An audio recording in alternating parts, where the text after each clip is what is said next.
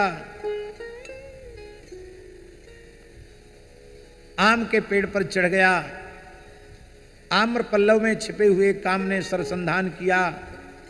भगवान शंकर का चित्त क्षुब्ध हुआ।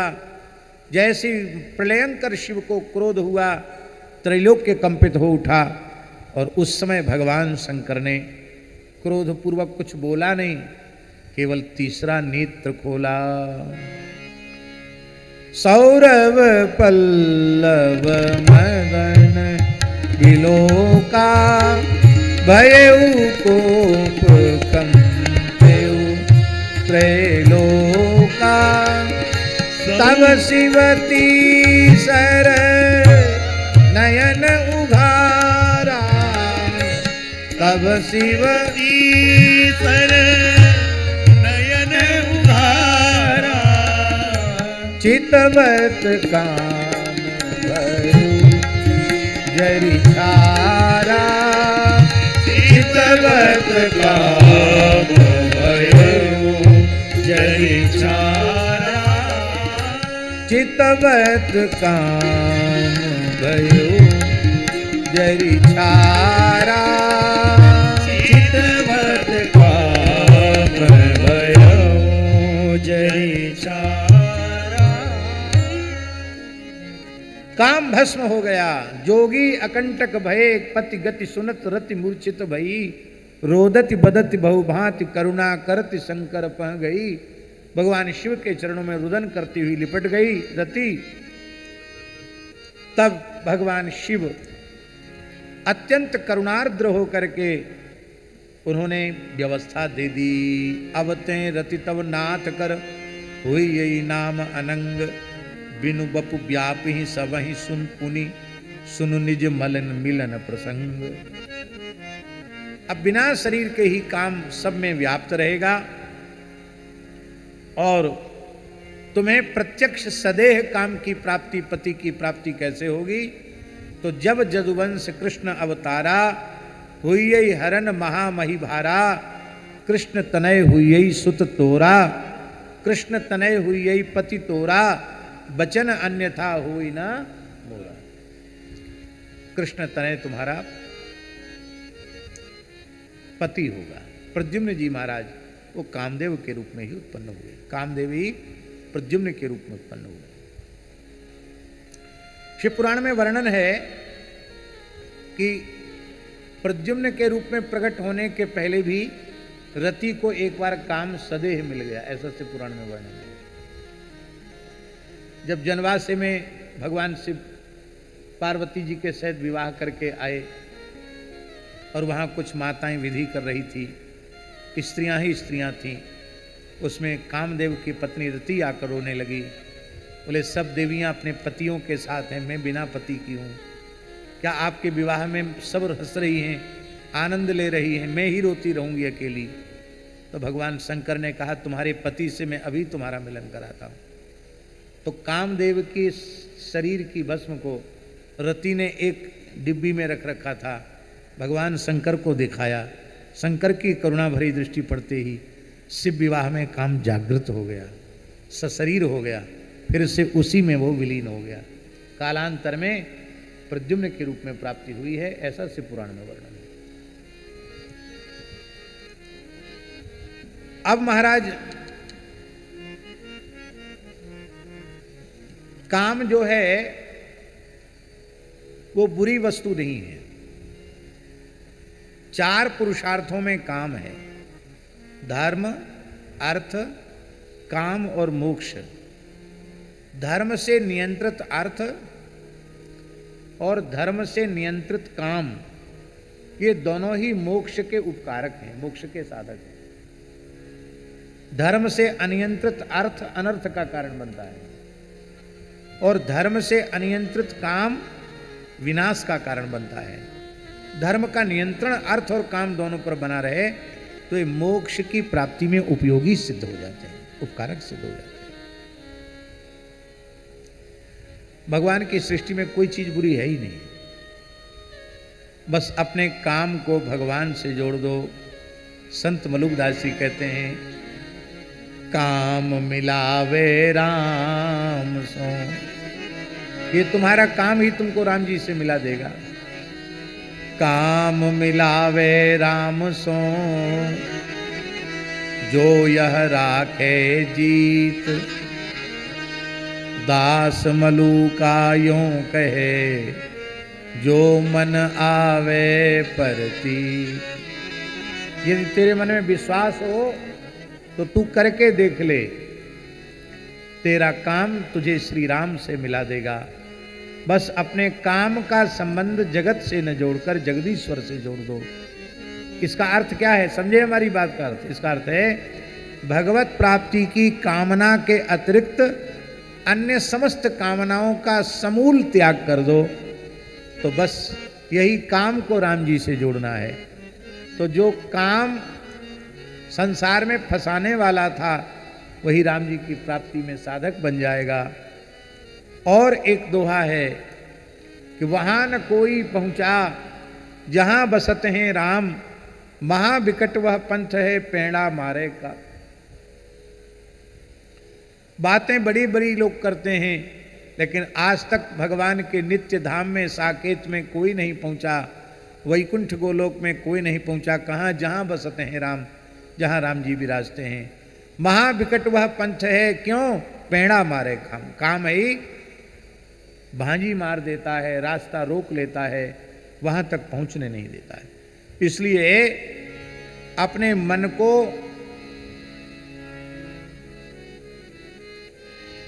अपने मनसिज को राम जी से जोड़ना चाहिए।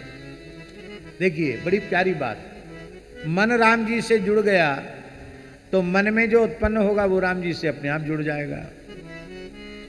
मन राम जी से जुड़ गया तो मनसिज किससे जुड़ेगा? मन राम जी से जुड़ा तो मनसिज भी राम जी से जुड़ जाएगा, राम जी से जुड़ जाएगा, फिर कोई समस्या की बात नहीं। अब इस घटना के पश्चात देवताओं के मन में तो बड़ी पीड़ा है कि कामदेव भी भस्म हो गया और शिवजी समाधि से जागृत तो हो गए, लेकिन काम के बिना तो सृष्टि ही उत्पन्न नहीं होती है। वेद में लिखा है सो कामयत प्रजा सृजयति, परब्रह्म ने कामना की कि मैं सृष्टि करूं तो सृष्टि हुई, काम नहीं होगा तो सृष्टि नहीं होगी। तो काम ही नष्ट हो गया, जलकर भस्म हो गया, तो शिवजी के पुत्र ही कैसे होगा? देवता बड़े दुखी हैं, लेकिन अब कर क्या सकते हैं? चलो भाई, काम जलाया है शिवजी ने तो समाधान भी वही करेंगे। सब देवता सकल सुरन के हृदय अस शंकर परम उछाह, निज नैनन देखा चाही नाथ तुम्हार विवाह। अपनी आंखों से आपका विवाह देखना चाहते हैं। ब्रह्मादि देवताओं ने जाकर भगवान शंकर के पास प्रार्थना की। ब्रह्मा जी ने कहा कि हे पार्वती नाथ, भगवती पार्वती ने आपकी प्राप्ति के लिए कठोर तप किया है, आप कृपा पूर्वक उन्हें अंगीकार करें। ब्रह्मा जी की प्रार्थना सुनकर अपने आराध्य इष्ट देव प्रभु श्री राम जी की आज्ञा समझकर भगवान शंकर ने एवमस्तु कह दिया। सुन विधि विनय समुझ प्रभु वाणी, ऐसे ही हो कहा सुख मानी। ऐसा ही हो, एवमस्तु कह दिया। अब तो सबने जय जयकार किया। हर हर महादेव, सबने आनंद का अनुभव किया। तब देवन दुंदुभी बजा, तब देवन दुंदुभी बजाई, बरसी सुमन जय जय सुर साई, बरसी सुमन जय जय सुर साई। एक बात प्रसंगवश हम निवेदन कर रहे हैं। भगवती जगदम्बा पार्वती श्रद्धा का स्वरूप है और भगवान विश्वनाथ शिव विश्वास का स्वरूप है, प्रतीक है। श्रद्धा के दो भेद होते हैं, दो प्रकार की श्रद्धा होती है। एक सकाम श्रद्धा और एक निष्काम श्रद्धा। बहुत ध्यान देने योग्य बात कह रहे हैं। सकाम श्रद्धा साधक में तब तक रहती है जब तक कि उसकी कामना की पूर्ति नहीं हुई। कामना की पूर्ति होते ही सकाम श्रद्धा बाधित हो जाती है। हमारी कामना पूरी हो गई, अब हमें श्रद्धा करने से क्या लेना देना, हमारा काम पूरा हो गया, जाओ अपने रास्ता। पर निष्काम श्रद्धा जो होती है वस्तुतः वही सच्ची श्रद्धा है। निष्काम श्रद्धा किसी भी परिस्थिति में प्रभावित नहीं होती, ये विशेषता है।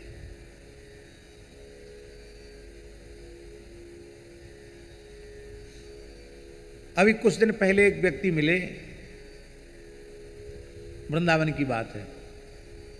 उन्होंने कहा महाराज पहले बहुत अच्छे थे, जब से थोड़ा भजन सत्संग करने लगे, नाम जप करने लगे, तब से तो लगता सारी समस्याओं का पहाड़ हमारी ऊपर टूट पड़ा। पहले तिलक नहीं लगाते थे, तुलसी नहीं बांधते थे, मनमाना खाते पीते थे, तब कुछ नहीं था।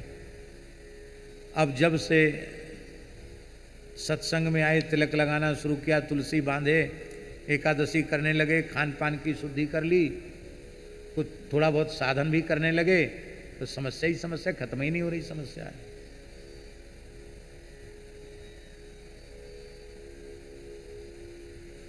तो हमने उनसे पूछा कि भले आदमी, भद्र पुरुष, आप ये बतावें कि आप जो कुछ सत्प्रवृत्ति कर रहे हैं, नाम जप कर रहे हैं या तिलक लगा रहे हैं या तुलसी बांध रहे हैं या राम नाम का जप कर रहे हैं या विनय पत्रिका का पाठ कर रहे हैं या रामचरितमानस का पाठ कर रहे हैं, तो यह सब आपकी समस्याओं को पैदा करने के में कारण बन रहा है क्या?